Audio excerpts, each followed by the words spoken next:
भारत मंच की ओर से आयोजित इस फेसबुक लाइव पृष्ठ पर आज राजनीति का स्वदेशीकरण शीर्षक से आयोजित इस कार्यक्रम में आप सबको महात्मा गांधी की भारत की पहली कर्मभूमि चंपारण से प्रणाम करता हूं। सर्वप्रथम आज इस स्वदेशी आत्मनिर्भर मंच पर मुझे अवसर प्रदान करने के लिए श्री मनीष सिन्हा जी को हृदय से आभार व्यक्त करता हूं और ईश्वर से प्रार्थना करता हूं कि इस कोविड-19 के संकट के समय आप सब यथास्थान सुरक्षित होंगे, सानंद होंगे, स्वस्थ होंगे और भारत सरकार और राज्य सरकारों के स्वास्थ्य संबंधी दिशा निर्देशों का पालन करते हुए स्वयं को भी संक्रमण से बचा रहे होंगे, औरों को भी संक्रमण से बचा रहे होंगे। भारत में हम विश्व के समक्ष जब एक कल्पना करते हैं, प्रार्थना करते हैं, तो सबसे पहली प्रार्थना यही करते हैं, सर्वे भवन्तु सुखिनः, सर्वे सन्तु निरामयाः। सब सुखी रहें, सब निरोगी हों। आरोग्यम परमम सुखम कहा, इसलिए सब आरोग्य में रहें। हमारी भारत की सरकार ने आरोग्य से संबंधित एक ऐप प्रारंभ किया, उसका नाम भी आरोग्य सेतु रखा। तो इस माध्यम से मैं सबसे पहले सचमुच में हृदय से आप सबके स्वास्थ्य की कामना करता हूं। ये बहुत कठिन समय है। कोविड-19 की आपदा विश्व के समक्ष एक ऐसी वैश्विक त्रासदी के रूप में आई है जिसका दूर दूर तक अनुमान किसी ने नहीं किया था। ऐसी कोई कल्पना नहीं जानता था कि इस प्रकार का संकट सबके सामने आएगा। और मैं आपसे यह कह सकता हूं कि विश्व भर में अपने आर्थिक वैभव का उद्घोष करने वाले और सैद्धांतिकी और वैचारिकी में भी 1990 के बाद, वामपंथ के अवसान के बाद, पूंजीवादी व्यवस्था के उत्कर्ष का जयघोष करने वालों ने भी इस कोविड आपदा के समय स्वयं को प्रकृति के समक्ष नतमस्तक देख लिया और सारी आर्थिक समृद्धि रखी रह गई, सब बंद हो गए। ऐसे में भारत सहस्रों वर्षों की परंपरा, सभ्यता, संस्कृति, इतिहास, काव्य, दर्शन का देश विश्व के सामने कुछ नया कह सकता है, कुछ पुराना गा सकता है, उसमें से कुछ और नया निकल सकता है। यही कल्पना स्वदेशी आत्मनिर्भर भारत मंच ने की है। भारत के माननीय प्रधानमंत्री ने इस संकट को अवसर के रूप में परिवर्तित करने का सबसे आह्वान किया है और आज हम राजनीति के स्वदेशीकरण विषय पर कुछ बातचीत करेंगे। मैं राजनीति विज्ञान का विद्यार्थी हूं और राजनीति को प्रायशः सामान्य रूप में लोग अच्छे अर्थ में नहीं लेते।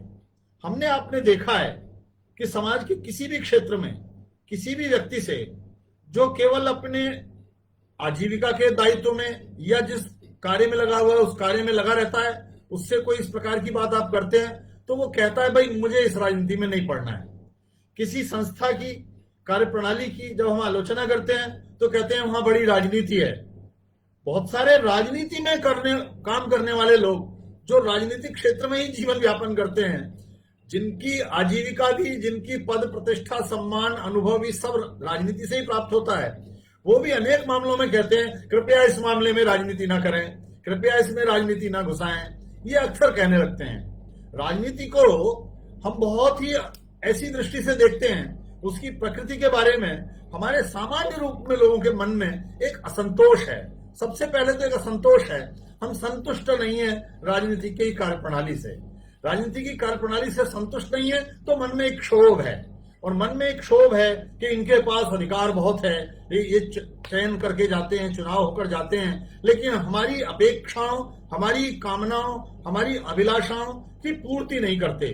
और हमें ऐसा लगता है कि जैसी हमने कल्पना की थी, जैसा हमने अनुमान किया था, जैसा हमने आकलन किया था, वैसा नहीं हुआ है। इसलिए राजनीति से हमारी अपेक्षाएं भी बहुत हैं और संयोग की बात है कि राजनीति के प्रति हमारी नाराजगी, हमारी अप्रसन्नता जिस गति से बढ़ती है, अपेक्षाएं भी उसी प्रकार से बढ़ रही हैं। इसका अर्थ है राजनीति हमारे जीवन का एक महत्वपूर्ण अंग तो है।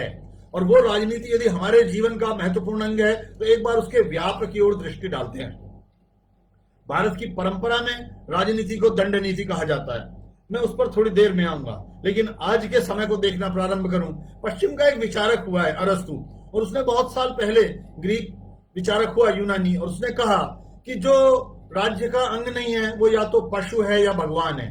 हम आप जानते हैं आज राज्य की व्याप्ति इतनी विस्तृत, इतनी विशाल हो गई है कि उसके नियंत्रण से पशु भी और भगवान भी बाहर नहीं है।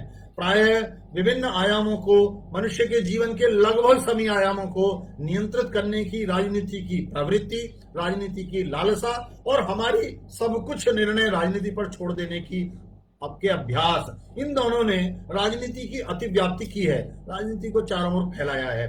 पिछले कुछ वर्षों में जब ये हुआ कि राज्य अपना विनिवेश करेगा, राज्य बाहर आएगा, तो राज्य के बाहर आने को हमने राजनीति का बाहर आना भी समझा, और ऐसा माना गया कि राजनीति भी बाहर आएगी, वो उत्पादन के क्षेत्र से बाहर आएगी, वह विक्रय के क्षेत्र से बाहर आएगी, वह विपणन के क्षेत्र से बाहर आएगी। लेकिन ऐसा हुआ नहीं। हमारे सुधारों के सारे उपक्रम राजनीति से उसको बचा नहीं पाए। इसका अर्थ है कि राजनीति से, हमारी राजनीति पर हमारी आश्रित रहने की प्रवृत्ति, हमारी निर्भरता बढ़ रही है। हमारे सामाजिक प्रश्नों के लिए, हमारे सांस्कृतिक प्रश्नों के लिए हम राजनीति के पास जाते हैं, और ऐसा हुआ। अब मुझे लगता है कि राज्य के विनिवेश के आग्रहों के रहते हुए भी राजनीति का प्रवेश मनुष्य के जीवन के प्रत्येक आयाम में हुआ है, और जब राजनीति का प्रवेश जीवन के प्रत्येक आयाम में हुआ है तो उसका परिणाम है कि राजनीति के बारे में हमारी चिंतन पद्धति में कोई एक मौलिक परिवर्तन की आवश्यकता है।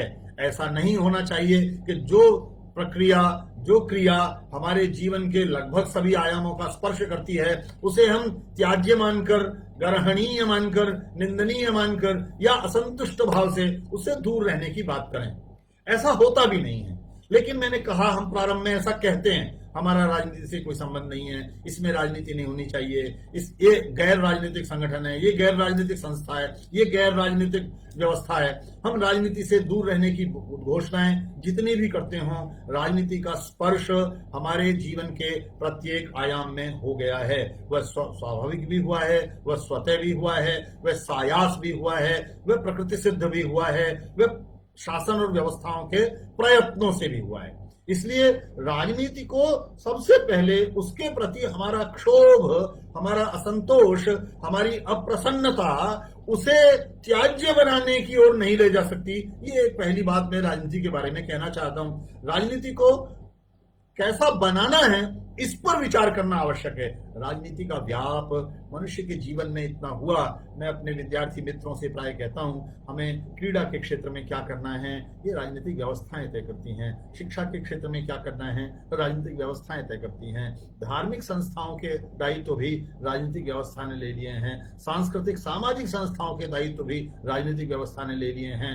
हमें जीवन के लगभग प्रत्येक आयाम में, पुनः कहूं, कोई आयाम हमारे पास ऐसा बसता हुआ नहीं दिख रहा है, और जो बसता है तो राजनीतिक व्यवस्था के पास हम स्वयं चले जाते हैं कहने के लिए कि इस पर आप निर्णय कर दीजिए। आप में से, हम में से बहुत सारे लोग जानते हैं कि आरक्षण के आंदोलन जब विभिन्न क्षेत्रों में विभिन्न जातियों ने किए हैं, उन जाति समूहों में कुछ ने सरकार से कहा है कि हमें पिछड़े मान लीजिए, हमें पिछड़े मानकर पिछड़े वर्ग में सम्मिलित कर दीजिए, हमें आरक्षण दे दीजिए। तो हमारी सामाजिक दशा, उसके बारे में निर्णय करने के लिए भी हम राजनीतिक व्यवस्था के पास जाते हैं। हमारे बहुत सारे संविधान के प्रवृत्त होने के बाद से मुझे ऐसा लगता है कि बहुत सारे सामाजिक दायित्व, सांस्कृतिक दायित्व हमने राजनीतिक व्यवस्था को हस्तगत करा दिए। वो अच्छा नहीं हुआ, उसका परिणाम, दुष्परिणाम हमने आपने सबने देखे हैं। ऐसा हुआ कि हमारे संस्थाओं ने मर्यादा की जो रेखाएं, मर्यादा की जो लक्ष्मण रेखाएं बनाई थी, जो परिधियां बनाई थी, जो भित्तियां खड़ी की थी, उन सबको ध्वस्त किया राजनीतिक व्यवस्था पर हमारी अत्यधिक निर्भरता ने। और उस अत्यधिक निर्भरता का परिणाम यह हुआ कि हमें बार बार, यदि राष्ट्रीय आंदोलन को एक बार देखना प्रारंभ करें तो ये समझ में आएगा कि राष्ट्रीय आंदोलन धीरे धीरे हमारे सामाजिक प्रश्नों को राजनीतिक प्रश्नों के साथ संबद्ध करने लगा। उसके परिणाम अच्छे आने की अपेक्षा हमें थी, लेकिन संविधान के अंगीकृत, अधिनियमित, आत्मार्पित होने के बाद से हमारी सामाजिक संस्थाएं, सांस्कृतिक संस्थाएं किनारे पर डाल दी गई और उन पे हमारा विश्वास कम होता चला गया। उनकी क्रियाविधि को बहुत सारे लोग संदेह की दृष्टि से देखने लगे। हमारी सामाजिक संस्थाओं के ध्वस्त होने का परिणाम हमारी सामाजिक मर्यादाएं कमजोर हुई। हमारी सामाजिक मर्यादाएं कमजोर हुई, क्षीण हुई, तो उसका परिणाम हमारे सामान्य जीवन में दिखाई पड़ने लगा। इसको ऐसे कह सकते हैं कि समाज की जो विभिन्न संस्थाएं कोई धर्म से संबंधित दायित्वों को ग्रहण करती है, वर्ण करती है, कोई शिक्षा के दायित्व को वर्ण करती है, कोई संस्कृति के दायित्व को वर्ण करती है, कोई समूहों के, संप्रदायों के, पंथों के, छोटे छोटे समुदायों के हितों का ध्यान रखती थी, वे संस्थाएं या अन्य प्रकार से समग्र दृष्टि बनाकर बहुत सारी संस्थाएं इस देश में वर्षों से काम कर रही थी, उन सब को धीरे धीरे हमने विधिक संस्थाओं, विधिक प्रक्रियाओं, विधिक व्यवस्थाओं के अधीन कर दिया। और उसी का परिणाम है कि राजनीति की अतिव्याप्ति हुई, राजनीतिक व्यवस्था की अतिव्याप्ति हुई। राजनीतिक व्यवस्था की अतिव्याप्ति में सामाजिक संस्थाओं का इस प्रकार का क्षरण होना, उनके दायित्वों का कमजोर होना, उनकी भूमिकाओं को कम आंकना, उनका हमारा यह आकलन निश्चित रूप से हमारी सारी सामाजिक और सांस्कृतिक मर्यादाओं के स्खलन के लिए भी जिम्मेदार है, उत्तरदायी है। लेकिन मुझे लगता है कि सामाजिक, सांस्कृतिक, धार्मिक क्षेत्र में हमारी बहुत सारी ऐसी संस्थाएं तब भी काम करती रहीं जब राजनीतिक व्यवस्था से उन्होंने अपने को दूर बनाए रखा। और दूर बनाए रखने का परिणाम ये हुआ कि वो राष्ट्र निर्माण के हमारी जो बृहद परियोजना है, उस बृहद परियोजना में व्यक्ति निर्माण का जो एक महत्वपूर्ण दायित्व था उसे उन्होंने अंगीकार कर लिया। जो दायित्व सभी अन्य संस्थाओं का सामूहिक रूप में होना चाहिए था, वो केवल कुछ एक संस्थाओं की ओर चला गया। इसलिए उन पर भी उसका दबाव बहुत अधिक हुआ। और इसका दूसरा परिणाम ये हुआ कि राजनीतिक व्यवस्था ने व्यक्ति निर्माण को अपने दायित्व से बाहर कर लिया। राजनीतिक व्यवस्था ने यह मान लिया कि व्यक्ति निर्माण हमारा काम नहीं है, हमारा काम संस्थाओं का निर्माण है। वो कथित रूप से लोकतांत्रिक विधिक अभिकरणों का निर्माण है और प्रशासनिक प्रक्रियाओं का निर्माण है, प्रशासनिक व्यवस्थाओं का निर्माण है, विधिक प्रक्रियाओं के क्रियान्वयन के लिए उत्तरदायी संस्थाओं का निर्माण है। उन उत्तरदायित्व के निर्वाह के समय, किसी प्रकार के स्खलन होने के समय, हमें न्यायिक व्यवस्थाओं के निर्माण का दायित्व है। और यह हुआ कि जो दायित्व सामूहिक होना चाहिए था, जो दायित्व समेकित होना चाहिए था, वो कुछ एक संस्थाओं के पास सीमित रह गया। और हमने प्राय ऐसा देखा, जब भी कोई सामाजिक प्रश्न आता है तो राजनीतिक व्यवस्था के पास उसका उत्तर नहीं होता। हमने अपने समाज में, अपने समाज जीवन में बहुत प्रकार के ऐसे कृत्य देखे हैं जिन्हें हम सामाजिक प्रश्नों के रूप में जानते हैं। सामाजिक प्रश्नों के रूप में जब जानते हैं तो उनके समाधान के लिए हम व्याकुल होते हैं, चिंतित होते हैं, मन में कल्पनाएं होती हैं, विचार करते हैं कि ये कौतूहल भी होता है, जिज्ञासा होती है कि इससे कैसे बाहर निकला जाए, हमारे राष्ट्र को, हमारे समाज को, हमारे सामाजिक जीवन को इससे कैसे बचाया जाए। उन समस्याओं के समाधान के लिए जब हम राजनीतिक व्यवस्था की ओर देखना उस समय प्रारंभ करते हैं तो उसके पास एक समाधान होता है, एक और नई विधिक संस्था का निर्माण। वो एक नई विधिक प्रक्रिया का निर्माण कर सकते हैं, एक और कानून ला सकते हैं, एक और किसी संस्था में किसी व्यक्ति को बैठा सकते हैं, उसका एक पूरी अभिसंरचना बना सकते हैं। वो एक प्रक्रिया उनके पास एकमात्र उपादान है। व्यक्ति निर्माण की प्रक्रिया, राष्ट्र निर्माण की प्रक्रिया, चरित्र निर्माण की प्रक्रिया, व्यक्ति के सर्वांगीण विकास की प्रक्रिया में विधिक व्यवस्था एकमात्र उपागम नहीं हो सकती थी। विधिक व्यवस्था यदि एकमात्र उपागम नहीं हो सकती थी, तब हमारे सामने ये प्रश्न आता है कि राजनीति अपने दायित्व में, अपने कर्तव्य में, अपनी क्रियाशीलता में अपने को कैसे परिष्कृत करे, कैसे परिमार्जित करे, कैसे सन्नद्ध करे, कैसे अपनी पारंपरिकता, आधुनिकता और समकालीनता का सम्मिश्रण कर सके। ये एक प्रश्न हमारे आपके सामने आता है। और ऐसे में यह प्रश्न भी आता है कि भारत का जीवन, संसार का हम सबसे पुराना देश है, सबसे पुरानी सभ्यता है, सबसे पुरानी संस्कृति है, सबसे पुराने ग्रंथ हमारे पास हैं। वेद सबसे पहले विश्व में हमारे पास लिखे गए, सबसे पहले कवि भारत में पैदा हुए। गायन्ति देवा किल गीतकानि धन्यास्ते भारत भूमि भागे। हम कहते हैं कि लोग गर्व करते हैं कि भारत में पैदा हों, भारत में जन्म लें। इसके लिए देवता भी इस प्रकार की प्रार्थनाएं करते हैं। हम इस प्रकार की बात सोचते हैं, ये सोचते हैं कि यहाँ पर होने वाले, यहाँ पर उत्पन्न होने वाले, यहाँ पर विचार करने वाले, यहाँ पर विचरण करने वाले, यहाँ पर सोचने वाले, यहाँ पर चिंतन करने वाले लोगों के बारे में इतनी शक्ति थी कि वो विश्व भर को ज्ञान दे सकें। एतद् देश प्रसूतस्य सकाशादग्र जन्मना, जो सब विद्वान हों, आगे सोच सकें, उनके बारे में हम ये सोचते थे। पृथिव्याम सर्वमानवा, सारी पृथ्वी को सब को शिक्षा दे सकते हों, ऐसी हम कल्पनाएं करते थे। जब ऐसी कल्पनाएं करते थे तो हमारे सामने प्रश्न आएगा कि हमारी राजनीति का वर्तमान स्वरूप क्या है, उसकी प्रकृति क्या है। हमारी राजनीति का वर्तमान स्वरूप सामान्यतः हमारे मन में छवियों के निर्माण हुए हैं, और वे छवियों के निर्माण हो सकता है बहुत बार व्यक्तिगत अनुभवों से हुए हों, हो सकता है बहुत बार हमारी जानकारियों से हुए हों, बहुत बार हमें समाचार माध्यमों से, पुस्तकों में, या हमने जो समाज जीवन में देखा है उससे हुए हों, लेकिन छवियों के निर्माण सामान्यतः हुए हैं। और सामान्य रूप में हमारे लिए राजनीति की एक छवि है, वो है छल की, प्रपंच की, भ्रष्टाचार की, अविश्वास की, विश्वासघात की, भ्रष्टाचार की। इस प्रकार की छवि हमारे मन में बन गई है। और सच भी यह है, हमने आपने बहुत सारे राजनेताओं को अपना राजनीतिक जीवन प्रारंभ करते समय दारिद्र्य से, जैसे ही उन्हें कोई पद मिल जाए, अकस्मात उनको धन धान्य से संपन्न होते हुए, उनके वैभव विलास ऐश्वर्य में उत्कर्ष होते हुए, उन्नति होते हुए, और वो एक तीव्रगामी उन्नति होते हुए देखा है, जो सामान्य व्यक्ति के नहीं होती। कई बार लगता है चमत्कार कैसे हुआ होगा, और उसमें ये सूचनाएं आती हैं। हमने आपने ये पिछले 6-7 साल के, यदि शासन को 6 साल के शासन को छोड़ दिया जाए, तो केंद्रीय स्तर पर हजारों करोड़ रुपए, लाखों करोड़ रुपए के भ्रष्टाचार सामान्य रूप से देखे हैं। ऐसा देखा है कि केंद्र में एक मंत्री थे, उनके घर में 223 टेलीफोन के कनेक्शन लगे हुए थे। हमने देखा है इस प्रकार के भ्रष्टाचार, हम आप जानते हैं। इससे हमारे मन में एक छवि बनी है। हमने राज्यों में भी इस प्रकार राजनीतिक दायित्व में करने वाले बहुत सारे राजनेताओं को जेलों में जाते हुए, या उनके विरुद्ध उनकी आय से कई अनुपात में अधिक संपत्तिशाली होते हुए देखा है, उनके केस चलते हुए देखे हैं। हालांकि वो निपटते नहीं, केसेस आपने देखे हैं, उन पर कोई अंतिम निर्णय नहीं हो पाता, बहुत समय लगता है। वो न्यायिक प्रक्रिया का विषय अलग है, मैं उसमें इस समय नहीं जा रहा हूं। लेकिन ये जरूर है, हमने सामान्य रूप से राजनीति में ये मान लिया है कि राजनीति में जाने वाले लोग प्रायशः भ्रष्टाचार करते हैं। हम ये मानते हैं, हम ये मन में छवि बनाए बैठे हैं कि राजनीति में जाने वाले लोग छल करते हैं, राजनीति में जाने वाले लोग कोई ना कोई ऐसा कुचक्र रचते हैं जिससे उनका आर्थिक ऐश्वर्य बढ़ जाता है, समृद्धि बढ़ जाती है। हमारी फिल्मों ने, हमारी पुस्तकों ने, हमारे कवियों की कविताओं ने, हमारे साहित्य ने, हमारे समाचार माध्यमों ने इस छवि को सुदृढ़ किया है, निरंतर और बलवती किया है। हमारे मन में एक ऐसी छवि बनाई भी नहीं है कि राजनेता ऐसे नहीं होते।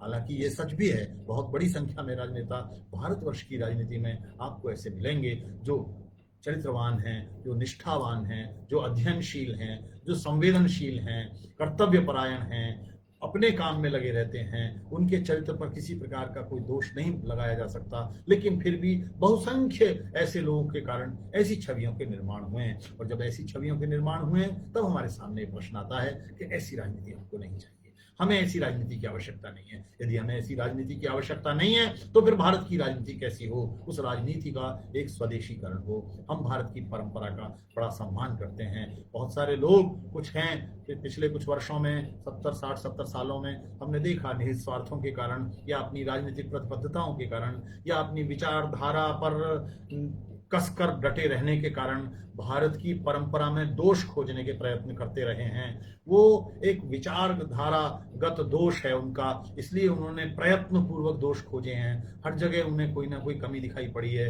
कहीं ना कहीं उन्हें एक शत्रु वर्ग संघर्ष स्थापित करने की जल्दबाजी है। उस जल्दबाजी में उन्होंने पूरी भारतीय परंपरा में कहीं ना कहीं, क्योंकि उन्हें एक विचारधारा को स्थापित करना आवश्यक लगता था हर समय, इसलिए ऐसा लगा है। अन्यथा हम सामान्य रूप से पूरा भारतवर्ष अपनी परंपरा का, अपनी सभ्यता का, अपने इतिहास का, इस भारत की संस्कृति का बड़ा सम्मान करता है। वो संभव है कि जिस क्षेत्र में आप जाएं, वहां की स्थानीयता उससे साथ हो, वहां के स्थानीय लोकाचार कुछ भिन्न हो, कोई स्थानीय भाषा भिन्न हो, कोई उनके पर्व भिन्न हो, कोई उनके तीर्थ भिन्न हो, कोई उनके पूर्व पुरुष पूजा स्थल भिन्न हो, उपासना पद्धति भिन्न हो, आहार व्यवहार भिन्न हो, भाषा भिन्न हो, वेशभूषा भिन्न हो, तब भी हम संपूर्ण रूप से एकात्म रूप से भारत हैं। और ये जो एकात्मता है, ये जो एक रूपता है, ये जो एक होना है, एकत्व है भारत का, ये भारत का एकत्व ही भारत को अद्भुत बनाता है, भारत को विलक्षण बनाता है, भारत को विशिष्ट बनाता है, भारत की अलग पहचान करता है। और तब हमारे सामने प्रश्न आता है, भारत का स्वधर्म क्या है जो भारत की राजनीति से जुड़े। भारत की राजनीति को महात्मा गांधी भारत के राष्ट्रपिता थे। मैं बहुत बार कहता हूं, प्रयास पूर्वक ऐसा किया गया कि महात्मा जी की सारी अध्ययन की छवियों में ये छवि बनाई गई है कि वो भारतीय परंपरा से उनका कोई लेना देना नहीं था। आज के समय में महात्मा जी जिन साम्यवादियों की आलोचना करते थे, वे साम्यवादी मिलकर निरंतर महात्मा जी की ऐसी छवि के बारे में बोलते हैं। लेकिन मुझे ऐसा लगता है यदि हम ठीक से महात्मा गांधी का अध्ययन करें तो हमें लगेगा भारत की परंपरा के 20वीं शताब्दी के बहुत महत्वपूर्ण संवाहकों में महात्मा गांधी आते हैं। सत्य का प्रयोग, अहिंसा, अपरिग्रह, आत्मबल, ये सब महात्मा गांधी, ब्रह्मचर्य, ये सब महात्मा गांधी की तकनीक हैं जिनका उन्होंने सशक्त रूप में प्रयोग किया, राष्ट्रीय आंदोलन में किया, अपने नेतृत्व के निर्माण में किया, राष्ट्रीय आंदोलन की तकनीक के रूप में किया। वे भारतीय परंपरा से आते हैं, वे भारतीय सभ्यता से आते हैं। वो गीता से जो ज्ञान लेते हैं वो भारतीय परंपरा का ज्ञान है। इसलिए पारंपरिक रूप में परंपरा के, मुझे लगता है 20वीं शताब्दी के बहुत महत्वपूर्ण संवाहकों में महात्मा गांधी भी आते हैं। यदि वो महात्मा गांधी को उन संवाहकों के साथ जोड़ें तो उनकी सारी राजनीतिक योजना रखी रह जाएगी। इसलिए वो महात्मा गांधी को अलग रखते हैं, जिससे वो अरविंद घोष में, जिससे वो विवेकानंद में दोष निकाल सकें, जिससे वो दीनदयाल उपाध्याय को अलग कह सकें, इसलिए वो ऐसा करते हैं। अन्यथा मुझे लगता है इन सब में एक एक आत्मा है, जो स्वामी दयानंद में भी है, जो विवेकानंद में भी है। वो भारतीयता, भारतीय तत्व, मूल परंपरा, जो जिसका संवहन विवेकानंद करते हैं, स्वामी दयानंद करते हैं, श्री अरविंद करते हैं, दीनदयाल जी करते हैं, उसी के क्रम में महात्मा गांधी भी भारतीय परंपरा की बात करते हैं। फिर भी भारतीय परंपरा में से जो उन्होंने प्राप्त किया वो दूसरा है, वो भिन्न है, वो विश्व जैसा नहीं है। और इसको ऐसे समझ सकते हैं कि 1909 में जब हिंद स्वराज महात्मा गांधी लिख रहे थे, भारत के नए भारत की कल्पना कर रहे थे, दक्षिण अफ्रीका में बैठकर कर रहे थे। भारत तब तक आए नहीं थे, 1915 में वो भारत आए। वो 1909 में भारतीय सभ्यता की बात कर रहे थे, संस्कृति की बात कर रहे थे और कह रहे थे भारत यदि पश्चिम जैसा हो जाएगा तो वो भारत नहीं रहेगा, उसकी विशिष्टता नहीं रहेगी। ये भारत की विशिष्टता उसके स्वदेशी होने में है। स्वदेशी होने का तात्पर्य कुछ लोगों ने उस समय राष्ट्रीय आंदोलन के लिए आवश्यक था कि विदेशी कपड़ों की होली चलाना है। बाद में कुछ लोगों ने स्वदेशी होने का अर्थ केवल ये मान लिया कि ये कुछ विचारधारा के लोग हैं जिनको आधुनिकता से कोई लेना देना नहीं है, इसलिए ये स्वदेशी स्वदेशी का राग अलापते हैं। ऐसा कुछ लोगों ने मान लिया और ऐसी छवियां निर्मित कर दी, जबकि स्वदेशी होने का अर्थ कुछ और है, आत्मनिर्भर होने का अर्थ कुछ और है। भारत के माननीय प्रधानमंत्री ने इस समय, इस राष्ट्रीय आपदा के समय, वैश्विक आपदा के समय आत्मनिर्भर भारत का जो नारा बुलंद किया है, जो आह्वान आपसे हमसे सबसे किया है, उस स्वदेशी की कल्पना एक बार प्रारंभ से करते हैं। फिर से लौटता हूं, भारतीय परंपरा में राजधर्म कहा जाता है, इसे दंड नीति कहा जाता है, इसे 4 विद्याओं में एक विद्या कहा जाता है, आन्वीक्षिकी,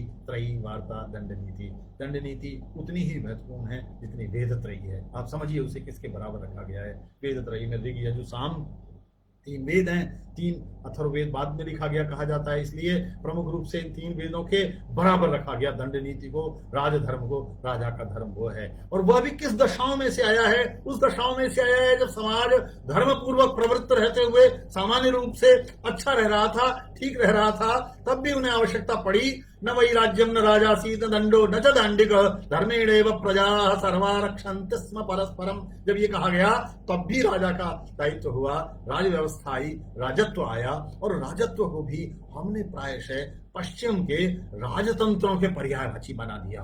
और राजतंत्रों के पश्चिम के पर्यायवाची बनाने का परिणाम था कि हमें ऐसा विश्व के सामने दिखाना आवश्यक हो गया। लोगों ने किया, अध्ययनकर्ताओं ने किया, पश्चिम के लोगों ने जानबूझकर किया, हमने अज्ञानवश भी किया, कुछ उनका अंधानुकरण करने में भी किया, और ये कह दिया कि हमारे यहाँ भी एक राजतंत्र थे। लोकतंत्र तो अब आया। हमारे राजतंत्र संपूर्ण रूप से मूल्यों की दृष्टि से आज के लोकतंत्रों से बेहतर थे, श्रेष्ठतर थे। इसलिए उन राजतंत्रों को पश्चिम के राजतंत्रों से तुलना करना बिल्कुल निरर्थक है, अनावश्यक है, अवांछनीय है और अज्ञान आधारित है। इसलिए कहना चाहता हूं, भारत की परंपरा में से हम फिर आज स्वदेशी राजनीति के लिए, राजनीति के स्वदेशीकरण के लिए जो सीख सकते हैं वो महत्वपूर्ण है।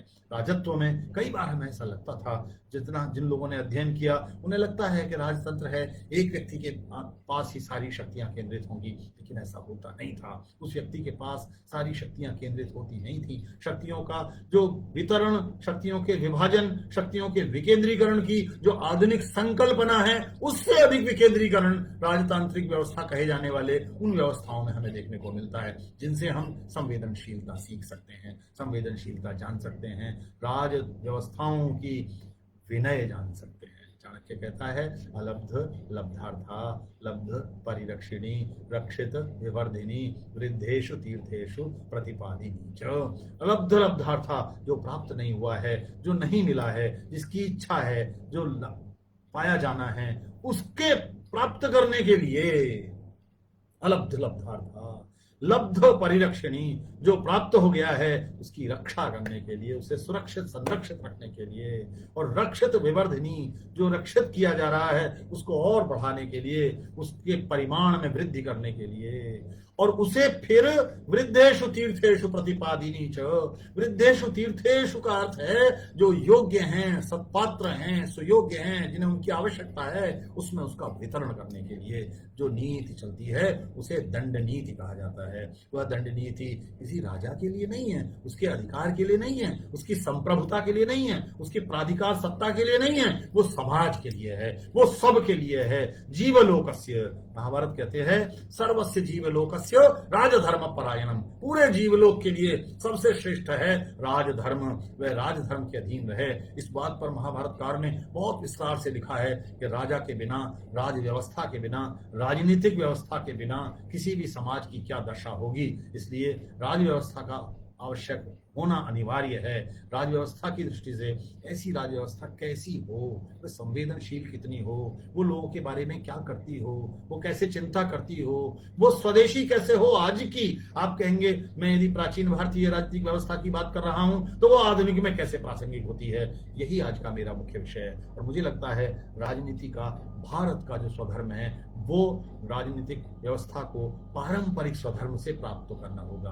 राजनीति का प्राप्तव्य क्या है, राजनीति का मंतव्य क्या है। राजनीति का मूल मंतव्य है व्यवस्थाओं को सुदृढ़ करना, मनुष्यों के हित के बारे में सोचना, प्रजा का कल्याण करना। ये प्रजा आज के शब्दों में, तकनीकी शब्दावली में लोगों को लग सकता है, हालांकि वो प्रजातंत्र शब्द का प्रयोग करते हैं, लेकिन लोक का कल्याण। हमने विश्व के कल्याण की बात हमेशा सोची है। हमेशा भारतवर्ष विश्व कल्याण की बात करता रहा। राज व्यवस्थाओं को भी विश्व का कल्याण, समस्त लोगों का कल्याण, समस्त नागरिकों का कल्याण, नागरिकों के साथ साथ उनके सभी साथ में रहने वालों का कल्याण, हमारी कल्याण की कल्पनाएं पशुओं को भी, समस्त जीवधारियों को सम्मिलित करती हैं। वेद का मंत्र प्रार्थना करता है यतो यतः समीहसे ततो नो अभयं कुरु। जिस जिससे सही समझते हो, जिस जिससे उचित समझते हो, उससे हमारी रक्षा करो, अभय करो। यतो यतः समीहसे ततो नो अभयं कुरु। अभयं कुरु प्रजाभ्यो शन्नः कुरु प्रजाभ्यो अभयं न पशुभ्यो।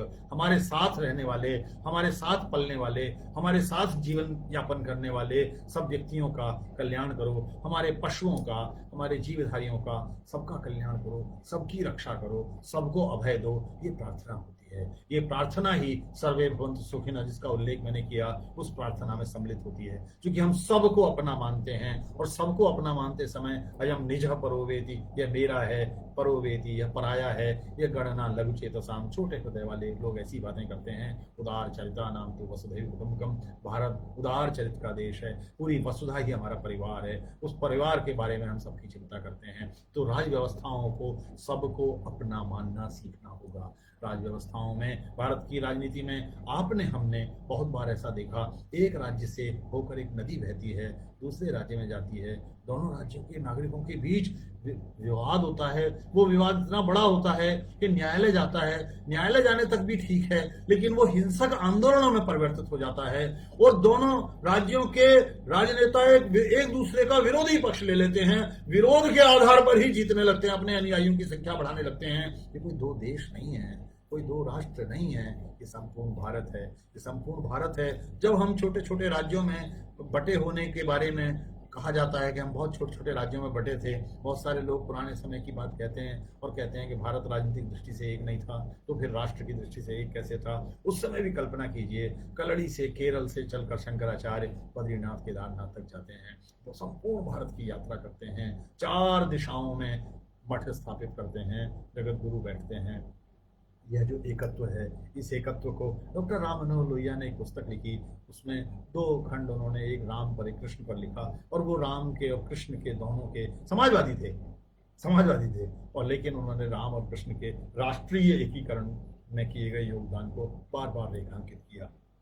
मैं ये उल्लेख इसलिए कर रहा हूं कि हमारी राजनीतिक व्यवस्था को सबको अपना, सबको एक, सबको सम्मिलित, सबके एकात्म की बात विचार करनी प्रारंभ करनी पड़ेगी। और यदि ये एकात्म की बात विचार करनी प्रारंभ करनी होगी, तब राजनीति को सोचना होगा कि हमें श्रेयस और प्रेयस में से क्या चुनना है, उनका प्रेय क्या है, प्रेयस क्या है और श्रेयस क्या है। श्रेयस्कारी का मार्ग चुनना वो हमारे लिए मनुष्य के रूप में भी आवश्यक बताया गया। हमें सिखाया गया कि हमारे 4 पुरुषार्थ हैं, पुरुष के रूप में, मनुष्य के रूप में, व्यक्ति के रूप में, जीवन में हमारे 4 पुरुषार्थ हैं। जीवन में उन चारों का ध्येय रखना है। तो हमारा जो परम ध्येय है, यदि मोक्ष है, तो धर्म से यात्रा प्रारंभ होने वाली यात्रा कहाँ तक जाती है, वो अर्थ और काम का संधान भी करती है। उन्हें त्याज्य नहीं मानती, लेकिन धर्म पूर्वक अर्थ और काम का संधान करते हुए ही हम मोक्ष की ओर जाते हैं। इसलिए राजनीतिक व्यवस्था को भी अपने इन 4 पुरुषार्थों का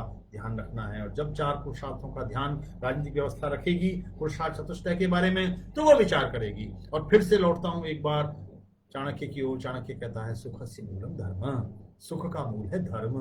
धर्म पूर्वक आचरण ही सुख दे सकता है, अधर्म पूर्वक किया गया कोई आचरण सुख नहीं देगा। चाणक्य कहता है सुखस्य मूलम धर्म, धर्मस्य मूलम अर्थ, धर्म का मूल है अर्थ। धर्म अर्थ के संधान के साथ साथ चलेगा, और यदि धर्म के अर्थ के संधान के साथ साथ चलेगा तो अर्थस्य मूलम विनयम, अर्थस्य मूलम राज्यम, अर्थ का मूल है राज्य। राज्य अर्थ तब सुरक्षित रहेगा जब राज्य होगा। और राज्यस्य मूलम विनयम, राज्य का मूल है विनय। ये विनय क्या है?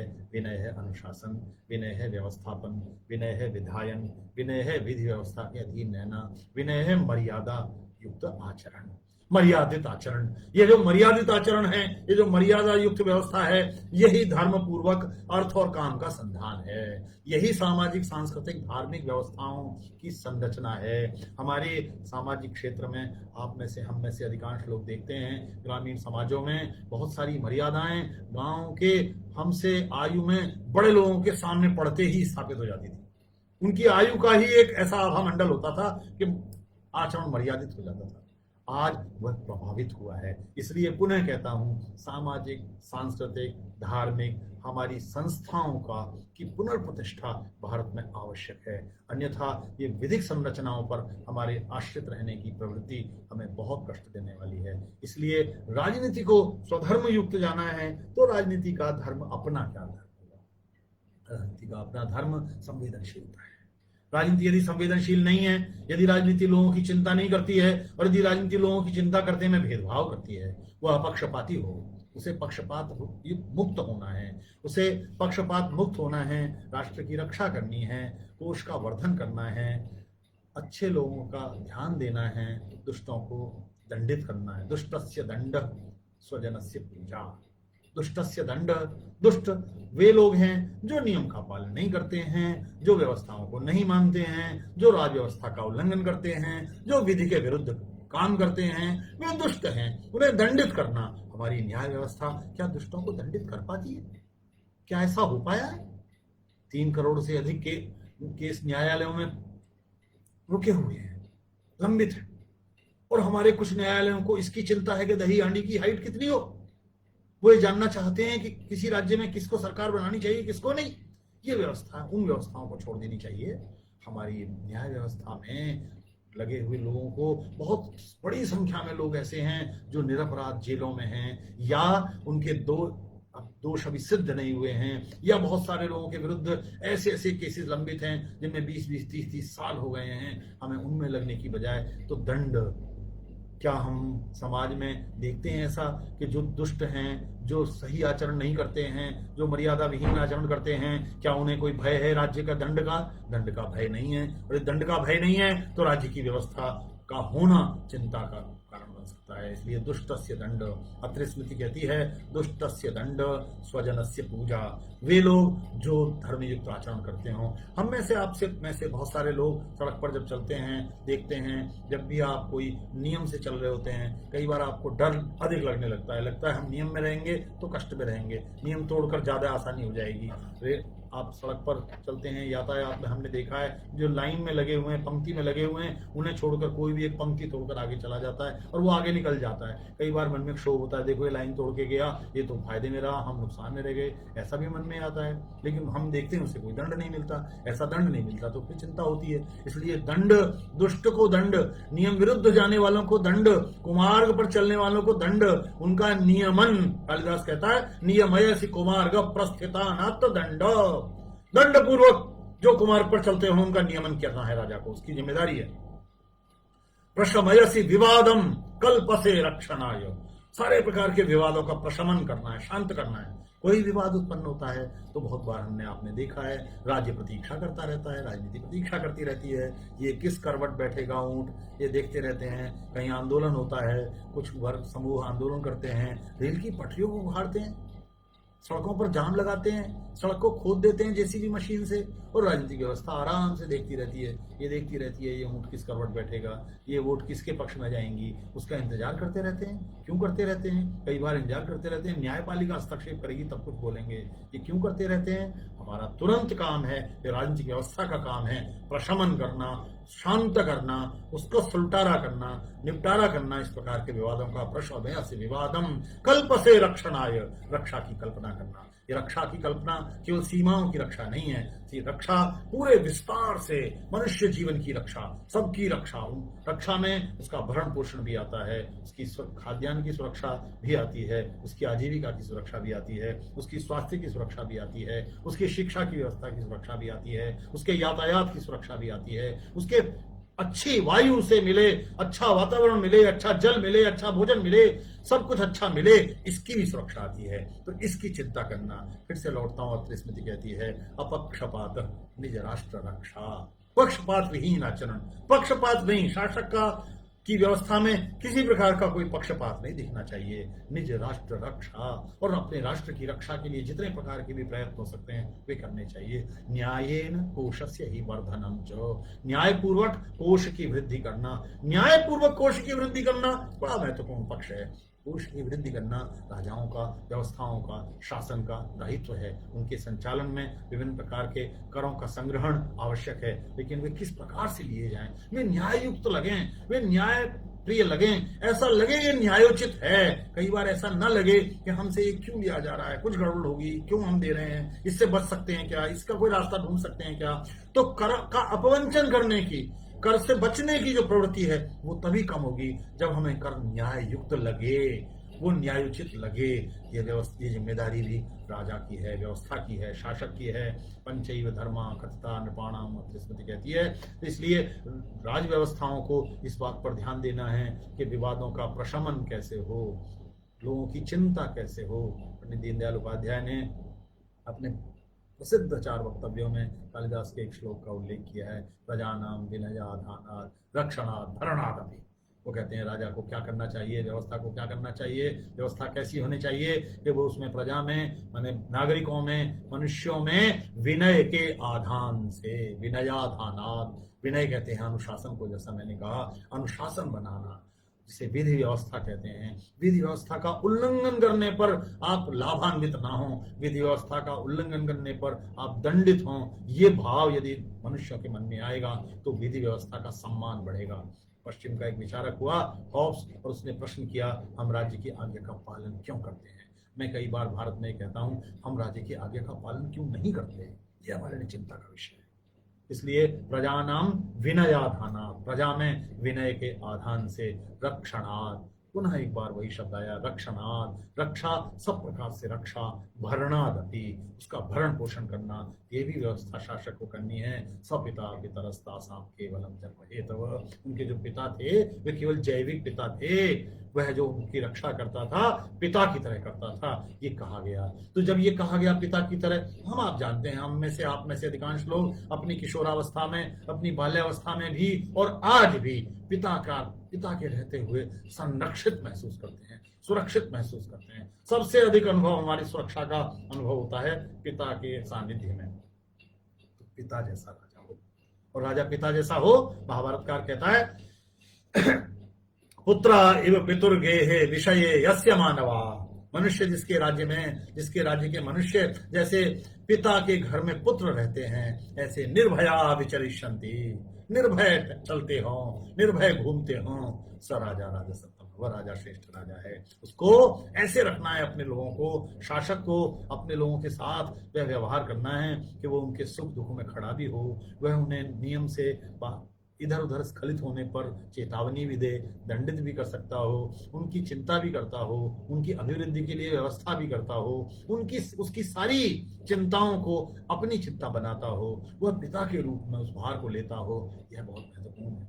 और इसी का वर्णन करते हुए महाभारतकार एक जगह कहते हैं कि वो राजा पुत्र की तरह पिता के रूप में देखे, उनको पुत्र की तरह पौत्रों की तरह भी देखे, लेकिन जब न्याय की व्यवस्था आए, जब न्यायिक निर्णय करना हो, जब कोई व्यवस्था देनी हो, तो वो पक्षपात ना करे, वो भेदभाव ना करे। इसका अर्थ है अपक्षपात, जो अभी अत्र स्मृति में कहा, पक्षपात नहीं करना है, सबको बराबर समझना है, समभाव रखना है। यह जो समभाव है यह किससे आएगा? ये धार्मिकता से आएगा। और धार्मिकता उपासना पद्धति की धार्मिकता नहीं, वही धार्मिकता जो मैंने कहा सब प्रजा धर्म पूर्वक चलती थी। न वही राज्यम न राजासी धर्मेणैव प्रजा सर्वा रक्षन्ते स्म परस्परम।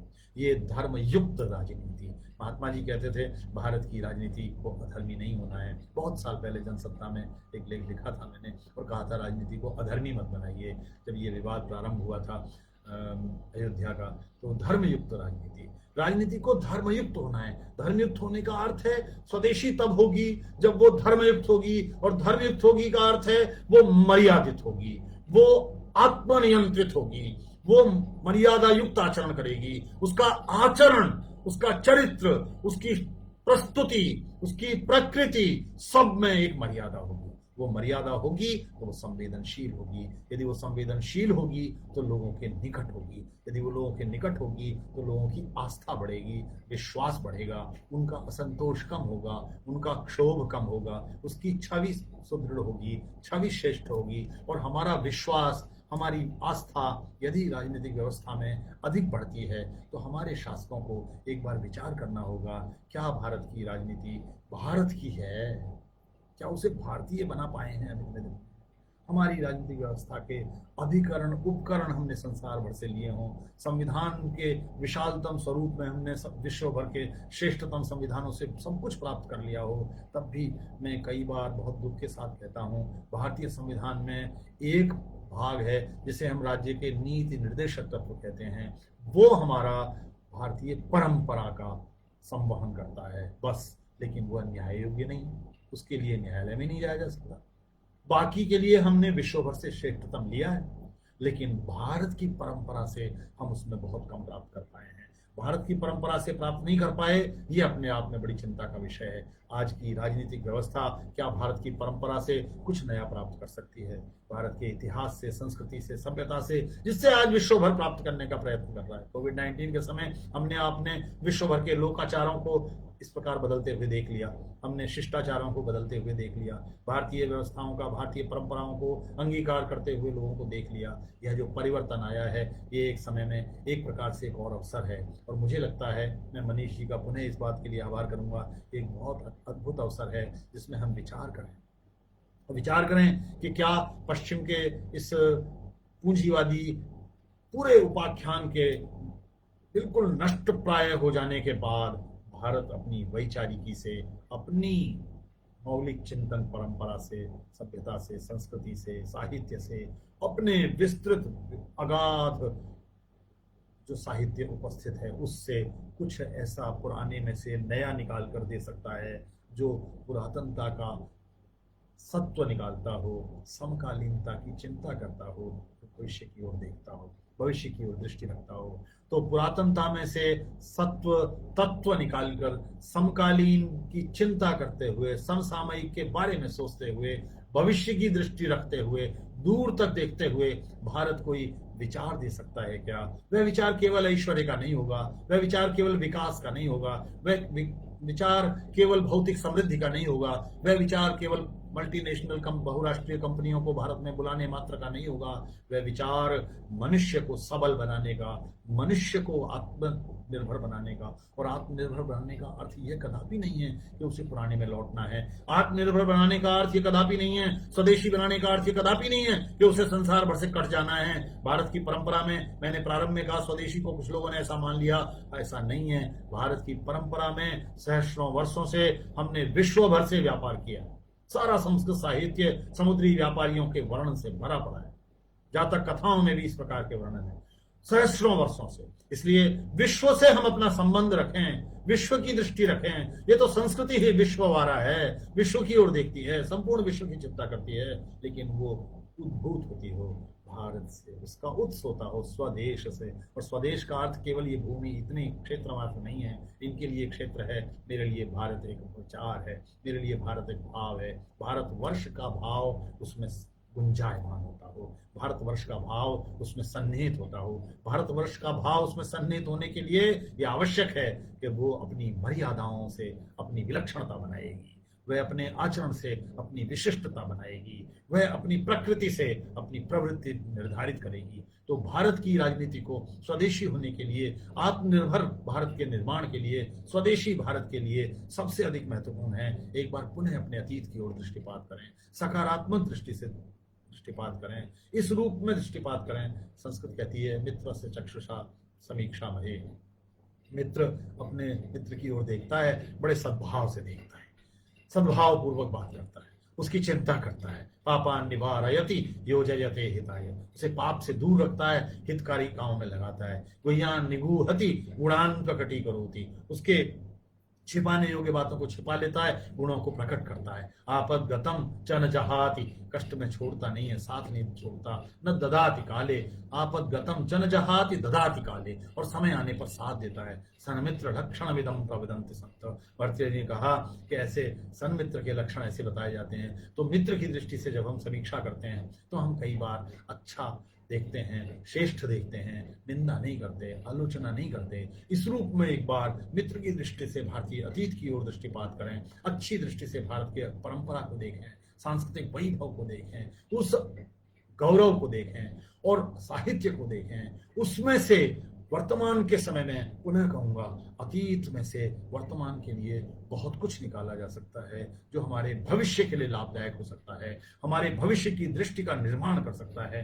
तो हमारा भविष्य इस बात पर निर्भर करेगा कि हम अपने अतीत में से समकालीनता को के कितने अंशों के समाधान खोज सकते हैं। समकालीन प्रश्नों के लिए हमेशा समकालीनता के उत्तर आवश्यक नहीं होते। बहुत बार समकालीनता के उत्तर तात्कालिकता पर आधारित होते हैं, और यदि वो तात्कालिकता पर आधारित हैं, इसका अर्थ है जिन्हें हम बहुत शॉर्ट मार्ग कहते हैं कि हमने कोई छोटा रास्ता ढूंढ लिया है, जल्दी का रास्ता ढूंढ लिया है, वो त्वरा हमारी कई बार हमें अनुचित मार्ग पर ले जा सकती है। इसलिए भारत की राजनीति को दूर सोचना प्रारंभ करना होगा।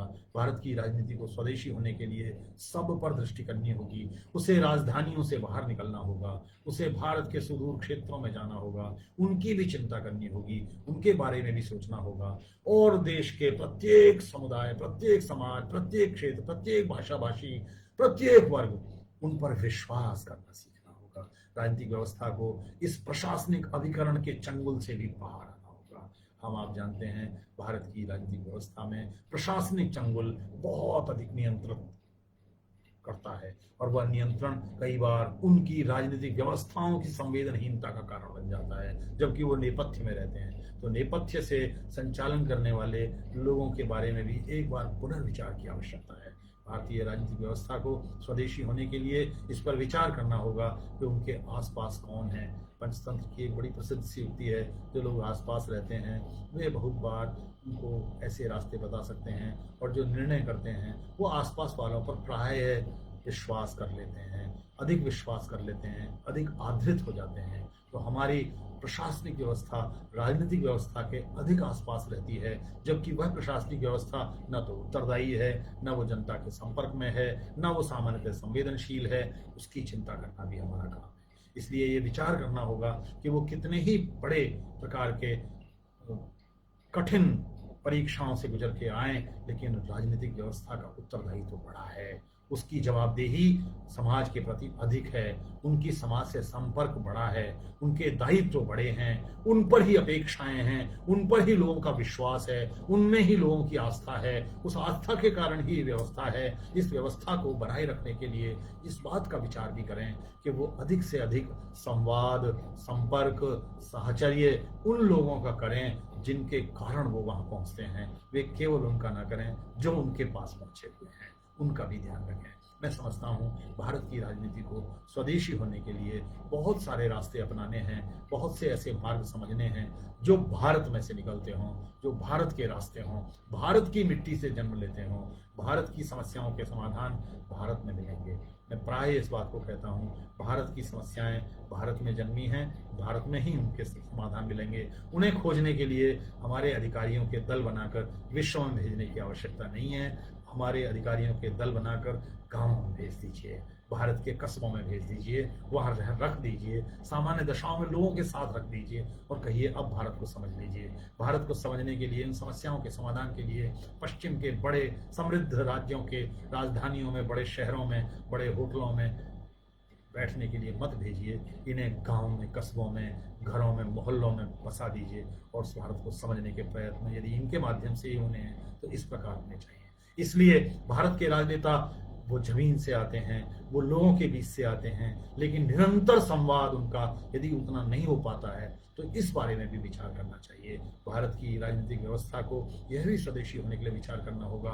विशेषज्ञों का प्रत्येक क्षेत्र में कोई अकाल नहीं है, कोई अकाल नहीं है भारत में। भारत के माननीय प्रधानमंत्री निरंतर इस बात को रेखांकित करते हैं कि भारत में प्रतिभाओं की कमी नहीं है। भारत की प्रतिभाएं विश्व भर में छाई हुई हैं, विश्व भर में अपना नाम कमाती हैं, अपने दक्षता से, अपनी प्रतिभा से, अपने कर्तव्य निष्ठा से और अपने कठोर परिश्रम से दुनिया भर में, विश्व भर में वो बड़े से बड़े संस्थानों में पहुंच गए हैं। लेकिन भारत में प्रायः विशेषज्ञों का सम्मान या उनकी आवश्यकता राजनीतिक प्रशासनिक व्यवस्था महसूस नहीं करती, अनुभव नहीं करती। ये एक दुर्भाग्य की बात है। इसलिए विशेषज्ञों का विशेष सम्मान, उनकी उपादेयता, उनकी प्रासंगिकता, उनका सम्मिलन नीति निर्माण में, प्रक्रियाओं में जिस प्रकार होना चाहिए वो भी भारत, आत्मनिर्भर भारत के लिए आवश्यक है। मुझे लगता है मैं बहुत सारे ऐसे बिंदुओं की ओर आपका ध्यान आकृष्ट कर पाया हूँ जिनके बारे में मैं चिंता करता हूँ, जिनके बारे में निरंतर सोचता हूँ, वे आपसे बांट पाया हूँ। आप इनमें से कुछ ऐसे तत्व जरूर खोज पाएंगे जिन पर आप भी चिंता करें, जिनमें आप भी सम्मिलित हों। मेरी आपकी सम्मिलित चिंताएं, मेरी आपकी समेकित चिंताएं एकात्म रूप में होकर संपूर्ण भारत की चिंताएं बनेंगी। इसी आशा, इसी कामना, इसी प्रार्थना के साथ आप सबको प्रणाम करता हूँ। बहुत बहुत नमस्कार।